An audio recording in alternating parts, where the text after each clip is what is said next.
ಚಿತ್ರೋದ್ಯಮದ ಪರಿಸ್ಥಿತಿ ಬಗ್ಗೆ ನಿಮಗೂ ಕೂಡ ಗೊತ್ತಿದೆ. ಅದರ ನಡುವೆ ನಿರ್ಮಾಪಕರ ಸಂಘದ ಕಟ್ಟಡ ಉದ್ಘಾಟನೆ ಆಗಿದೆ. ಬಟ್ ಒಂದು ಒಳ್ಳೆ ಬೆಳವಣಿಗೆ ಅಂತ ಅನ್ಸುತ್ತೆ. ಅಂದರೆ ಅಪ್ಪಾಜಿ ಏನು ನಿರ್ಮಾಪಕರನ್ನ ಅನ್ನದಾತ ಅಂತ ಕರಿತೀವಿ, ಅದು ನಿಜವಾದ ಮಾತು. ಇವತ್ತು ನಾವು ಆ ಕಟ್ಟಡಕ್ಕೆ ಬಂದಿರೋದು, ಆಮೇಲೆ ಮುಖ್ಯಮಂತ್ರಿಗಳು ಬಂದು ಇಷ್ಟೊತ್ತು ಇದ್ದಿರೋದಿದೆಯಲ್ಲ, ಅದು ಭಾಳ ವಿಶೇಷತೆ ಅಂತ ಭಾವಿಸ್ತೀನಿ. ಎಲ್ಲ ಬಂದಿದ್ದಾರೆ, ಜಗ್ಗೇಶ್ ಅವ್ರು ಬಂದಿದ್ದಾರೆ, ನಾ ಬಂದಿದ್ದೀನಿ, ಸಾಧು ಕೋಕಿಲ ಬಂದಿದ್ದಾರೆ, ವೆರಿ ಗುಡ್. ಭಾರತಿ ಸುರೇಶ್ ಬಂದಿದ್ರು, ರಿಜ್ವಾನ್ ಅವ್ರು ಬಂದಿದ್ರು. ಒಂದೇ ದಿನದಲ್ಲಿ ಎರಡು ಐತಿಹಾಸಿಕ ಘಟನೆಗಳು. ನಿನ್ನೆ world cup T20 world cup ಭಾರತೀಯರು ದೊಡ್ಡ ಮಟ್ಟದ ಯಶಸ್ಸು ಗಳಿಸಿದ್ದಾರೆ ಅಮೆರಿಕದಲ್ಲಿ. ಮತ್ತೊಂದು ಕಡೆ ಈ ಕಡೆ ಚಿತ್ರರಂಗ ನಿರ್ಮಾಪಕರ ಸಂಘದ ಕಟ್ಟಡ ಉದ್ಘಾಟನೆ. ನೀವು ಕ್ರಿಕೆಟ್ ಪ್ರಿಯರು, ಕ್ರಿಕೆಟ್ ಗೆದ್ದಿದ್ದು ಎಷ್ಟು ತುಂಬಾ ಚೆನ್ನಾಗಿತ್ತು. ನಾನು ಮ್ಯಾಚ್ ನೋಡ್ತಾ ಇದ್ದೆ. ನನಗೆ ಸ್ವಲ್ಪ ಟೈಮ್ ಸ್ವಲ್ಪ ಆಫ್ ಮಾಡಿಬಿಟ್ಟೆ, ಸ್ವಲ್ಪ ಭಯ ಆಯಿತು.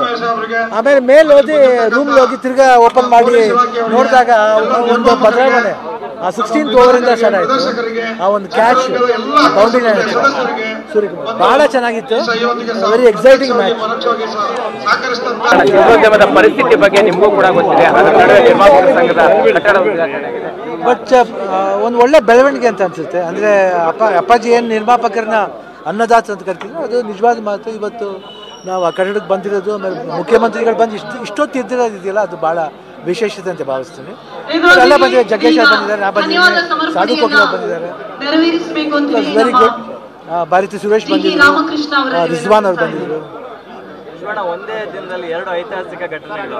ನಿನ್ನೆ world cup T20 world cup ಭಾರತೀಯರು ದೊಡ್ಡ ಮಟ್ಟದ ಯಶಸ್ಸು ಗಳಿಸಿದ್ದಾರೆ ಅಮೆರಿಕದಲ್ಲಿ. ಮತ್ತೊಂದು ಕಡೆ ಈ ಕಡೆ ಚಿತ್ರರಂಗ ನಿರ್ಮಾಪಕರ ಸಂಘದ ಕಟ್ಟಡ ಉದ್ಘಾಟನೆ.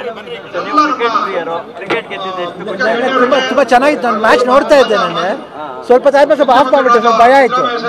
ಆಮೇಲೆ ಮೇಲೆ ಹೋಗಿ ರೂಮ್ಗೆ ಹೋಗಿ ತಿರ್ಗಾ ಓಪನ್ ಮಾಡಿ ನೋಡಿದಾಗ ಒಂದು ಬದಲಾವಣೆ. ಆ 16th ಓವರಿಂದ ಸ್ಟಾರ್ಟ್ ಆಯಿತು. ಆ ಒಂದು ಕ್ಯಾಚ್ ಬೌಂಡ್ರಿ ಸೂರ್ಯಕುಮಾರ್ ಬಹಳ ಚೆನ್ನಾಗಿತ್ತು. Very exciting match.